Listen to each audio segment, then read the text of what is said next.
الصلاۃ والسلام علیک یا رسول اللہ وعلی آلک و اصحابک یا حبیب اللہ۔ السلام علیکم ورحمۃ اللہ وبرکاتہ۔ امید کرتا ہوں آپ سب خیر و عافیت سے ہوں گے۔ ہم نے سبق نمبر 22 پڑھ رہے ہیں، نماز سیکھ رہے ہیں۔ نماز میں ہم نے اپنا تعوذ، تسمیہ، تکبیر تحریمہ یاد کر لی تھی۔ آج ہم سورۃ الفاتحہ پڑھ رہے ہیں۔ سورۃ الفاتحہ بڑے اچھے انداز میں آپ نے سیکھنی ہے، کیونکہ یہ ہر رکعت میں پڑھی جاتی ہے۔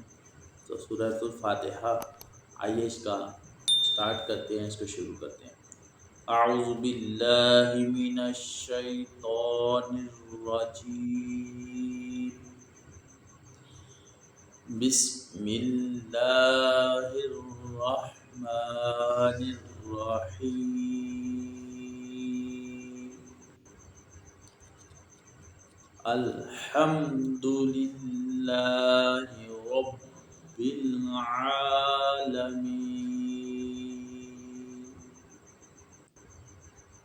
الرحمن الرحیم، مالک یوم الدین، ایاک نعبد و ایاک نستعین، اہدنا الصراط المستقیم، صراط الذین انعمت علیہم غیر المغضوب علیہم ولا الضالین۔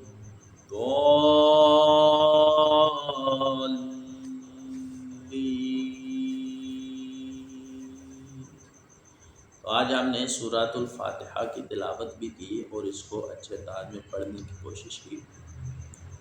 الحمدللہ رب العالمین، یہاں پہ مین قاعدے ہم آپ کو شو کروانے جا رہے ہیں، سمجھانے جا رہے ہیں، تو آپ نے ان کو یاد کر لینا ہے۔ تو ہم نے اس میں جلالت اللہ عز و جل کے لام سے پہلے پڑھا تھا کہ زیر ہو تو اس کو باریک پڑھا جائے گا، تو لہٰذا یہاں پر الحمدللہ للہ غلط ہو جائے گا، لام کو باریک پڑھنا ہے۔ ربل تو با حروف قلقلہ مشدد تو جمعوں کے ساتھ، آگے عالمین یا مدہ، اور اس کے بعد ہم نے وقف کیا تو یہاں پر مد عارض کا قاعدہ لاگو ہو رہا ہے۔ اس قاعدے کو بھی آپ نے یاد کر لینا ہے۔ الرحمن الرحیم، ہاں میں اچھے انداز میں آپ نے پریکٹس کرنی ہے، ہائے داؤ اور را پور پڑھا جا رہا ہے، اسی طرح آگے بھی یا مدہ اور اس کے بعد مد عارض۔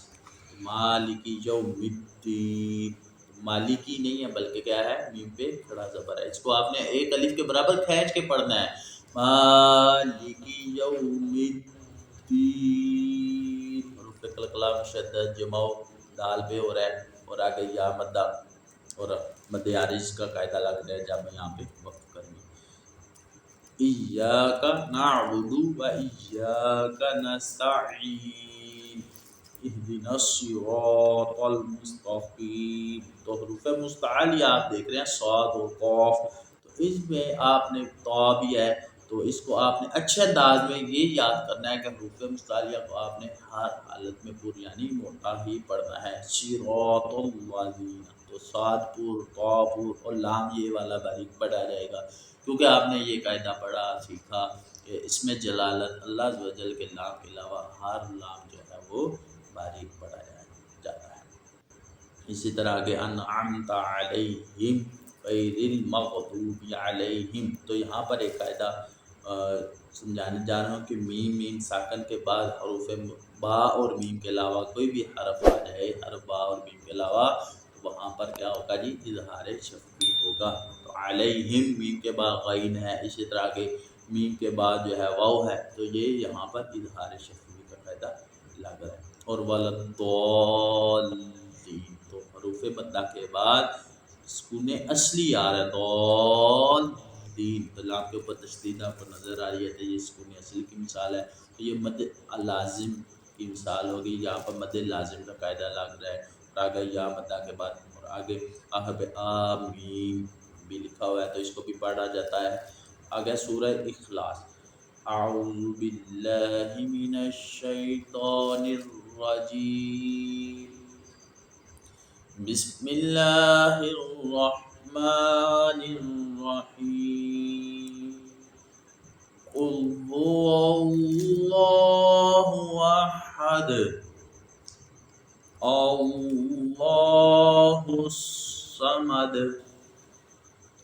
लम यलिद वलम यूलद वलम यकुल लहू कुफुवन अहद।